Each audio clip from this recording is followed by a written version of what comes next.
नमस्कार, मी सुशील कुलकर्णी. आपण पाहता अॅनालायझर. मंडळी, महाराष्ट्रातला रेडी रेकनरचा वाढता दर आणि महाराष्ट्रात नव्याने सुरू झालेली गुंठेवारीची प्रोसेस यात मोठे घोळ आहेत आणि हेच घोळ आपल्या समोर मांडण्यासाठी मी आलो आहे. मंडळी, तुम्हाला आठवत असेल, MSRDCचे कार्यकारी संचालक आणि उपाध्यक्ष राधेश्याम मोपलवार यांनी नुकतंच एक विधान केलं होतं आणि ते विधान होतं जालन्याच्या रामनगर सहकारी साखर कारखान्याची भूसंपादनापोटी देणारी रक्कम ही कारखान्याच्या मालकाकडे न देता ती ईडीकडे देण्यात येणार आहे. कारण MSRDCला ईडीनं पत्र पाठवून कळवलं आहे की या कारखान्याच्या व्यवहाराची आम्ही चौकशी करतो आहोत आणि त्यासाठी त्या संबंधितचा जो आर्थिक व्यवहार होतो आहे तो ईडीशी करावा. त्यामुळे ती रक्कम ईडीकडे सुपूर्द केली जाणार आहे. आता तुम्हाला प्रश्न पडला असेल, मी रेडी रेकनरचे दर, गुंठेवारीचा घोळ आणि कारखान्याची रक्कम मावेजाची याचा काय संबंध जोडतोय? म्हणजे अजून एक घटना आहे. MSRDCचा जालना नांदेड हा समृद्धी महामार्गाला जोडणारा एक नवा रस्ता येऊ घातलेला आहे आणि या रस्त्याची भूसंपादनासाठीची प्रक्रिया सुरू आहे. याच काळामध्ये रामनगरच्या जालना सहकारी साखर कारखान्याची विक्री करण्यात आली होती आणि या कारखान्याच्या जागेतून हा रस्ता जातो आहे. त्यामुळं बरीच मोठी रक्कम या कारखान्याला मिळणार आहे. तुम्हाला आठवतंय, कन्नड कारखान्याच्या विषयात मी बोललो होतो. नॅशनल हायवे 211 सोलापूर धुळे हा महामार्ग त्या कारखान्याच्या मागील बाजूने गेला आणि MSEBनं, महावितरणनं त्यांची जागा सबस्टेशनसाठी घेतली. करोडो रुपये यात मिळाले. कारखान्याच्या किमती इतकी रक्कम भूसंपादनातून मिळाली. तशा या रामनगरच्या कारखान्यात करोडो रुपये हे कारखाना घेणाऱ्याला मिळणार आहेत. कारखान्याची किंमत सुटून जाणार आहे. हा एक मुद्दा आहे. दुसरा मुद्दा आहे, मंठा तालुक्यामध्ये मुंबईच्या एका पार्टीनं मोठ्या प्रमाणात जमिनीची खरेदी केलेली आहे. 60-65 एकर जमीन काही आहे म्हणतात. या मंठा तालुक्यातील याच जमिनीतून हा एक्सप्रेस हायवे जालना नांदेड जाणार आहे आणि त्याच्यातून कोट्यवधी रुपयांची प्राप्ती या व्यक्तींना होणार आहे. अगदी भूसंपादनाचं नोटिफिकेशन निघण्याच्या आधी काही दिवस हा खरेदी विक्रीचा व्यवहार झालाय. ज्यांना अलाइनमेंट माहित आहे त्यांनी हा व्यवहार करून टाकला आहे. मध्ये आपला अजून एक व्हिडिओ होता बघा, लोकांची संपत्ती वाढते कशी अचानकच. धंदा तर काही दिसत नाही आणि प्रॉपर्टी तर प्रचंड वाढलेली असते. या माणसांना माहित असतं की रस्ता कुठून जाणार आहे, त्याचे पैसे किती मिळणार आहे. दरवर्षी, आता रेडी रेकनरच्या मुद्द्यावर येतोय, दरवर्षी आपल्याकडे रेडी रेकनरचे दर वाढवले जातात.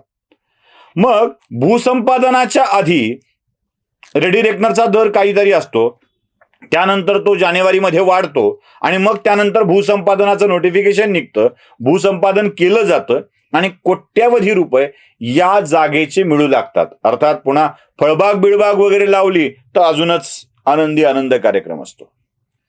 या रेडी रेकनरचे दर काही टक्क्यांनी वाढवत जाऊन जमिनीचं मूल्य वाढवणं हा एक भयंकर प्रकार महाराष्ट्रामध्ये होतोय. आता काही विद्वान लोक असं मला म्हणतील की सुशील कुलकर्णी, तुझी अक्कल का चरायला गेली आहे का? रेडी रेकनरचे दर वाढवले की त्यातून विक्री व्यवहारातून जे काही मुद्रांक शुल्क भरलं जातं त्यातला मोठा उत्पन्नाचा भाग शासनाला मिळत असतो. त्यामुळं शासनाचा रेडी रेकनरचे दर वाढवण्यामध्ये फायदाच आहे. मग सुशील कुलकर्णीला असं का वाटतं की रेडी रेकनरचे दर वाढण्यात पुन्हा काहीतरी घोळ होतो? मंडळी, मला एक साधं गणित या सगळ्या लोकांनी सांगावं, राज्यांच्या मुद्रांक महासंचालकांनी सांगावं की खरेदी विक्री व्यवहारातून, रजिस्ट्रेशन मधून मिळणाऱ्या मुद्रांक शुल्काचं उत्पन्न, ज्याला महसूल असं आपण म्हणूया, त्या महसुलाच्या, राज्याच्या महसुलाची एकत्रित रक्कम आपण एकत्र करूया. मी राज्याच्या म्हणतोय. आणि प्रकल्पासाठी भूसंपादन करायला द्याव्या लागणाऱ्या मावेजाची रक्कम आपण जरा बघूया. मावेजाची रक्कम तुमच्या लक्षात असं येईल की मावेजाची रक्कम ही कैक पटीनं अधिक आहे. सरकारला द्यावा लागणारा पैसा हा कैक पटीनं अधिक आहे. आता पुन्हा इथे गोळ होईल. पुन्हा तुम्ही म्हणाल की मग शेतकऱ्यांना पैसा मिळाल्यावर तुमच्या पोटात का दुखतंय?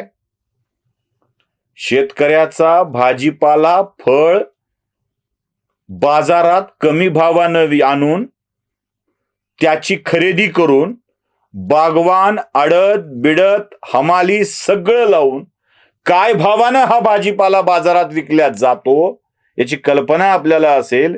हीच बागवानी पद्धत जमिनीच्या बाबतीत लागू होते. रस्ता जाणार आहे कळल्याबरोबर कवडीमोल भावानं शेतकऱ्यांच्याकडून जमिनी विकत घेतल्या जातात आणि याच जमिनीचे पैसे रेडी रेकनरचे दर वाढवून त्याच्या पटीत सरकारकडून घेतले जातात. म्हणून रेडी रेकनरचे दर सातत्यानं महसुलाच्या नावाखाली वाढवण्यावर माझा आक्षेप आहे. तुम्हाला मिळणाऱ्या महसुलापेक्षा भूसंपादनासाठी द्यावी लागणारी रक्कम ही इतकी मोठी आहे आणि हे भ्रष्टाचाराचं महाद्वार आहे. उदाहरण म्हणून एकच रस्ता सांगतो. नांदेड जिल्ह्यातून तेलंगणा राज्यामध्ये जाणारा एक महामार्ग आहे, जो काही नांदेड जिल्ह्यात आहे आणि काही तेलंगणा राज्यात आहे.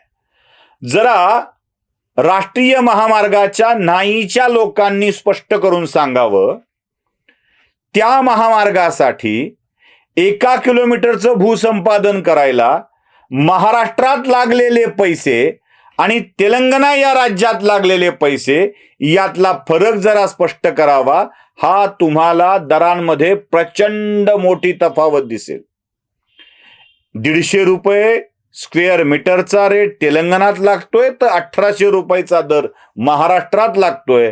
मग तेलंगणाच्या शेतकऱ्यांना मिळालेल्या पैशात ते समाधानी कसे आणि महाराष्ट्रात असमाधानी कसे हा प्रश्न मला पडतो. खरं तर शेतकऱ्यांच्या जमिनीची दलालांनी आधीच खरेदी करून ठेवलेली असते आणि मग या जमिनीचा मावेजा मोठ्या प्रमाणावर विशिष्ट लोकांच्या घशात जातो. ही सगळी महामार्ग कुठून जाणार आहेत याची माहिती राजकारण्यांना असते, अधिकाऱ्यांना असते आणि ते त्याप्रमाणे तिथे आधीच जमिनीची खरेदी करून ठेवतात आणि घोळ होत जातो. म्हणून रेडी रेकनरचे दर वाढवताना ते कुठल्या भागामध्ये वाढवले जातात हे तपासून बघण्याची गरज आहे आणि जिथे वाढवले जातात तिथे पैसे खाण्याचं कुरण केलं जातच हे स्पष्ट केलं पाहिजे. आता गुंठेवारीवर येऊया. राज्यातील अनेक मालमत्ता ज्या नगरपालिका, महानगरपालिका, स्थानिक स्वराज्य संस्थांच्या अखत्यारीत येतात, जिथे बांधकाम झालेली आहेत, वस्त्या झालेल्या आहेत, त्याला गुंठेवारी नियमांतर्गत नियमितीकरण करण्याची प्रक्रिया महाराष्ट्रामध्ये सुरू आहे. त्याला 2021 ची मुदत घातली आहे. त्याच्या आधी ज्या मालमत्तांची दस्त नोंदणी झालेली आहे, रजिस्ट्री झालेली आहे, त्या मालमत्ता गुंठेवारी अंतर्गत नियमित करण्याची प्रक्रिया आपल्याकडे सुरू आहे. म्हणजे शहरांचा विस्तार झाला, शहराच्या आजूबाजूच्या गावांना मनपामध्ये, नगरपालिकेमध्ये समाविष्ट करण्यात आलं, हद्दवाढ झाली, त्यावेळेला ग्रामपंचायतच्या परवान्या होत्या किंवा एनए नीट झालेला नव्हता, त्या एनए नीट झाला नाही म्हणून त्या वस्त्या अनधिकृत ठरत होत्या. या सगळ्यांना नियमित करण्याची एक प्रक्रिया सुरू झाली. घोळ कुठे होतोय? 2020च्या नोंदणीची मुदत त्याला घालण्यात आली. जेव्हा 2020 नंतरही काही मालमत्तांचे व्यवहार झाले, त्यानंतरही काही मालमत्तांचे व्यवहार झाले, या व्यवहाराला नियमित करताना घोळ केले गेले. म्हणजे एक प्लॉट जो 22 साली विकल्या गेला आहे, त्या प्लॉटची रजिस्टर्ड विक्री न दाखवता बॉन्डद्वारे नोटरी करून विक्री केली. जुने बॉन्ड आणून मी हे सप्रमाण सिद्ध करू शकतो. 2 वर्षापूर्वीचे जुने बॉन्ड विकत आणायचे, त्यावरती जुनाच व्यवहार झाला आहे असं दाखवायचं आणि ते स्थानिक स्वराज्य संस्थेमध्ये दाखवून त्याची गुंठेवारी करून घ्यायची. हे एक नवच स्कॅन्डल तयार झालंय. यात ना सरकारला महसूल मिळाला आणि केवळ नगरपालिका, मनपा मात्र यावर पैसे घेऊन गब्बर झाल्या. अशा स्वरूपाच्या खोट्या गुंठेवारी सुद्धा आपल्याकडे होत आहेत आणि या गुंठेवारीची कागद दाखवून परत मालमत्तांची विक्री केली जाते आहे ना गंमत सगळी. खोटी गुंठेवारी गुंठेवारीसाठी खोटी कागदपत्र आणि परत त्या मालमत्तांची विक्री करायची आणि लोकांना फसवत राहायचं, असेच उद्योग महाराष्ट्रात चालू आहेत. हेच उद्योग आपल्या समोर यावेत यासाठी वेगळा विषय म्हणून हा विषय निवडला.